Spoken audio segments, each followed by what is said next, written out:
Hai, Assalamualaikum.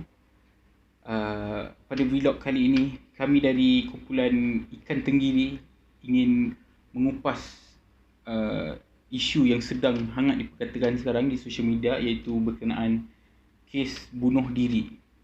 Jadi, topik kami pada hari ini ialah peningkatan kes bunuh diri di Malaysia akibat total lockdown dan COVID-19.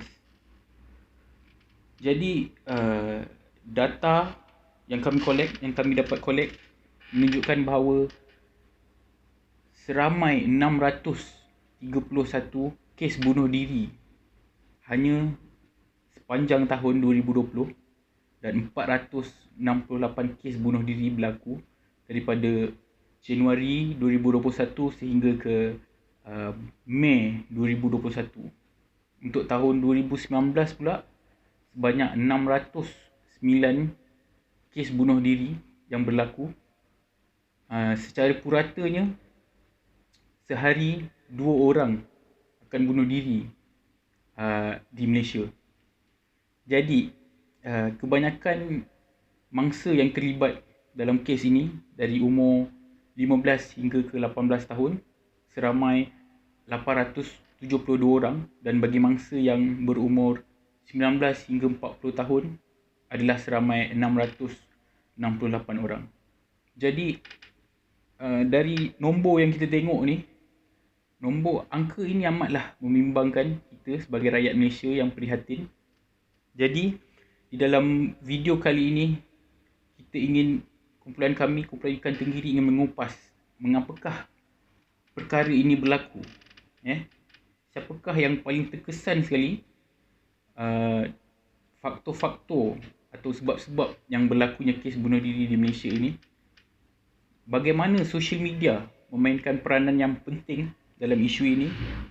Bagaimana cara mengatasi masalah ini, dan akhir sekali, apakah peranan kita sebagai masyarakat bagi mengekang berlakunya kes bunuh diri di Malaysia ini. Ayuh kita saksikan bersama-sama.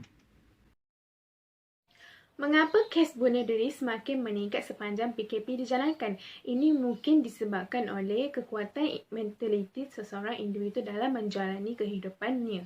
Sekiranya individu tersebut kuat mentaliti di dalam menyelesaikan dan juga menghadapi masalah tersebut, maka dia berjuang untuk meneruskan kehidupan hariannya. Jikalau individu tersebut tidak berupaya untuk menghadapi ujian yang berulang kali dan hanya membawa kegagalan, maka ia mampu menjadi faktor untuk individu tersebut untuk membunuh diri. Seperti diketahui umum, pandemik COVID-19 amat memberi impak kepada kesihatan mental setiap individu di seluruh negara. Antara faktor yang menyebabkan kes bunuh diri adalah seperti kemurungan, pemotongan gaji semasa COVID-19 dan juga pembuangan pekerja semasa COVID-19. Melihat langit banyak bintang, bertaburan di mana-mana. Jangan lupakan fikir pagi dan petang agar terhindar dari corona. Sebenarnya, siapakah yang banyak terjejas oleh pandemik COVID-19? Golongan yang banyak terjejas dari pandemik COVID-19 adalah terdiri daripada golongan remaja dan golongan dewasa berumur dari 16 tahun hingga 30 tahun. Hal ini kerana mereka sering menghadapi pelbagai masalah yang berkaitan dengan kesihatan mental semasa PKP dilaksanakan.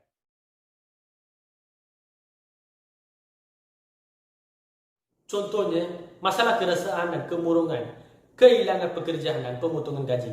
Tekanan daripada masalah-masalah tersebut telah mendorong mereka untuk membunuh diri supaya melarikan diri daripada kehidupan yang sukar ini. Sini adalah statistik bagi kes bunuh diri akibat COVID-19. Antara faktor kenaikan kes bunuh diri di Malaysia yang disebabkan oleh PKP dan COVID-19 adalah berpunca daripada pemotongan gaji dan bekerja tanpa gaji. Bagi sesetengah syarikat yang tidak dapat bertahan, antara langkah mengurangkan kerugian adalah dengan memotong hampir lebih daripada 50% gaji pekerja, dan ada juga yang tidak membayar gaji pekerja sama sekali. Merujuk pada penulisan Nazrul Zulkifli di dalam artikel Cosmo beliau yang diterbitkan pada 29 Jun 2021, beliau menyatakan bahawa lebih banyak syarikat akan memotong 50% gaji pekerja sekiranya PKP ini dilanjutkan. Hal ini menjadi punca kenaikan kes bunuh diri di Malaysia walaupun negara berada dalam kekangan, namun kehidupan seharian masih tetap diteruskan. Bagi individu yang mempunyai bilangan tanggungan yang ramai dan komitmen yang tinggi, isu pemotongan gaji dan gaji tidak dibayar ini menjadi punca utama meragut sebilangan nyawa kerana memikirkan masalah dan kesempitan hidup. Sejak bermulanya pandemik COVID-19 yang melanda seluruh dunia, termasuklah Malaysia, merupakan krisis kesihatan yang mengancam kelangsungan dan kesejahteraan masyarakat. Lebih dari 800,000 individu kehilangan pekerjaan akibat COVID-19 ini dan menyebabkan peningkatan kadar pengangguran terutamanya dalam sektor perkhidmatan.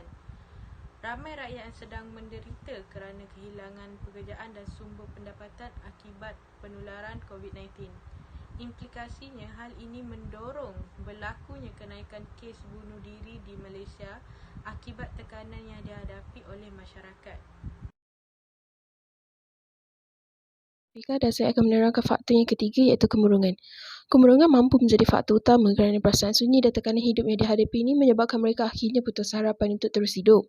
Ini kerana semasa PKP dijalankan, ramai individu yang terpaksa hidup bersendirian dan jauh daripada keluarga dan rakan-rakan lalu membawa kepada keterasingan sosial.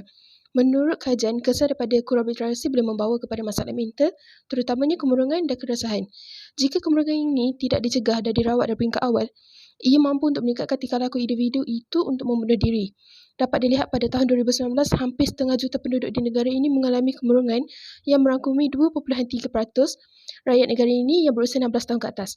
KKM perlu merekodkan bahawa menerusi talian bantuan sokongan psikososial mereka, mereka menerima sebanyak 122,328 panggilan sejak 1 Januari hingga 18 Jun 2021. Ini menunjukkan bahawa kemurungan adalah penyumbang terbesar kepada kes bunuh diri semasa PKP dijalankan. Assalamualaikum dan selamat petang. Nama saya Azrul Hakimi bin Zakaria. Hari ini saya akan menyampaikan beberapa peranan penting media sosial dalam situasi ini. Peranan penting media sosial yang pertama dalam situasi ini adalah menyampaikan maklumat yang sahih. Hal ini demikian kerana pada masa sekarang, masyarakat lebih gemar untuk menyampaikan maklumat yang kurang sahih kepada masyarakat lain. Dengan adanya platform media sosial seperti Cosmo Online ini, ia dapat menyampaikan maklumat terkini dengan lebih sahih kepada masyarakat yang lain di luar sana. Peranan penting media sosial yang kedua pula adalah menyampaikan maklumat dengan lebih cepat. Hal ini demikian kerana maklumat yang disampaikan dalam media sosial ini adalah mengambil masa yang lebih cepat berbanding dengan maklumat yang diberikan oleh masyarakat lain di luar sana kepada masyarakat yang lain.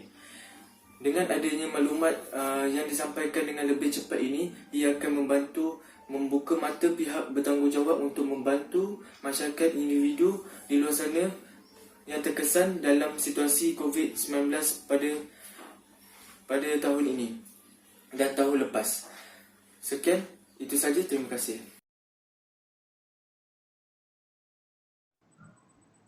Kita boleh mengurangkan kejadian bunuh diri dengan mengenali tanda amaran bunuh diri. Kita juga hendaklah peka terhadap orang sekeliling. Sekiranya kita mengetahui seseorang itu mahu mencederakan diri sendiri atau berniat untuk membunuh diri, pastikan kita menelefon polis dan pihak berkuasa yang lain. Kita boleh mengurangkan kes bunuh diri ini dari berlaku dengan mengelakkan tekanan perasaan dan dapatkan rawatan yang sesuai. Pakar berpendapat bahawa rawatan yang bersesuaian boleh membantu untuk mengurangkan risiko bunuh diri. Bunuh diri juga boleh dikurangkan dengan memastikan kita mempunyai hubungan sosial yang bermakna. Berhubung dengan keluarga atau rakan-rakan yang terdekat mampu mengurangkan risiko seseorang itu mempunyai keresahan serta kemurungan. Peranan masyarakat dalam mencegah kes bunuh diri di Malaysia. Masyarakat seperti jiran tetangga, rakan sekerja dan keluarga. Jika terlihat individu yang kelihatan murung dan berputus asa, cuba bertanyakan masalah dan menggalakkan mereka untuk meluahkan perasaan. Mendengar masalah dan luahan hati mereka kerana mereka memerlukan seseorang untuk meluahkan perasaan. Perlahan-lahan membimbing dan menasihati serta sentiasa berada di sisi mereka di saat mereka memerlukan. Contoh seperti posting di media sosial ini yang membimbing dan menasihati rakyat Malaysia agar dapat mencegah kes bunuh diri. Jika anda memilih membunuh diri sebagai cara untuk menunjukkan kesakitan yang anda rasai, ia adalah sebahagian daripada sebuah mainan fikiran anda. Fikirkan tentang mereka yang anda sayangi. Bagaimanakah keadaan mereka selepas kematian anda? Adakah individu yang menyakiti anda akan merasa bersalah selepas kematian anda?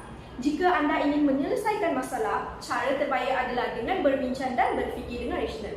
Perkara yang penting adalah untuk memahami diri sendiri dan menilai situasi sebenar. Dengan masa dan sokongan yang anda perolehi, anda pasti dapat mengatasi masalah anda dan kesakitan serta keinginan membunuh diri pasti akan berlalu pergi. Secara tuntasnya, kejadian bunuh diri semakin meningkat, terutamanya dalam kalangan remaja dan ianya amat membimbangkan.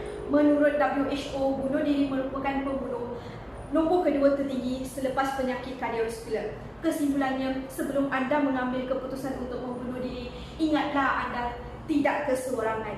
Terima kasih.